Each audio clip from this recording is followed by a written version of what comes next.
Hey guys, it is time for Testimony Tuesday, and today, I came across this video of a guy giving his testimony, and I thought it would be a really good way to start out Testimony Tuesday. So, I'm gonna connect you with that video, and I hope that it blesses you.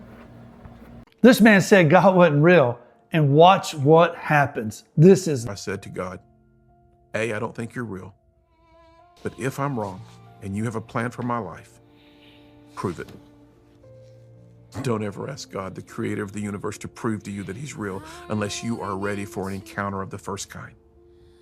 2 weeks come and go. I didn't even remember praying that prayer. There was zero faith attached to my prayer. And I was in my office. I'd been at lunch. I walked in and said hello to Sharon, our receptionist, went through a set of doors, walked down a hall, turned right, walked into my office, shut my door. And as I was dialing a phone, checking on a shopping center we were building in Beckley, West Virginia, off behind me to my left, I heard two words. And when I heard them, instantaneously, I was transported back 14 years to when I was 7 years old, when I had asked Jesus to be Lord of my life. I audibly heard the voice of God, and the two words he spoke to me were, call Mom. I didn't hesitate. I had a second line. I dialed 344-7443. The phone rang 6 times, 7 times. On the 8th ring, my mother answered the telephone, and when she said hello, instantly I knew something was terribly wrong. For in that instant in time, when I hear God say to me, call Mom, and I did so, my mother was, watch this, attempting suicide.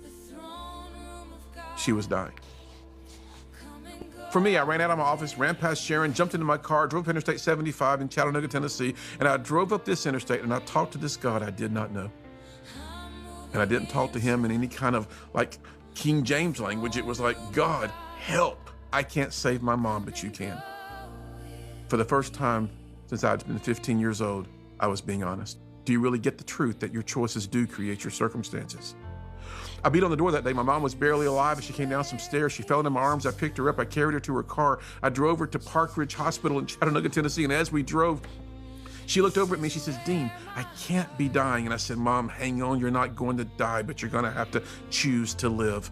The most important word in that sentence is not live, my friend. It is choose, because you and I are given the choice every day to make the choices that create our circumstances. I get her to a hospital that day. A doctor threw me against the wall. They rushed her to the emergency room. My dad is there now. Family and friends are there. 45 minutes later, this doctor walks across the ER to my father. I get a little closer to my dad, thinking we're going to hear the time of death pronounced.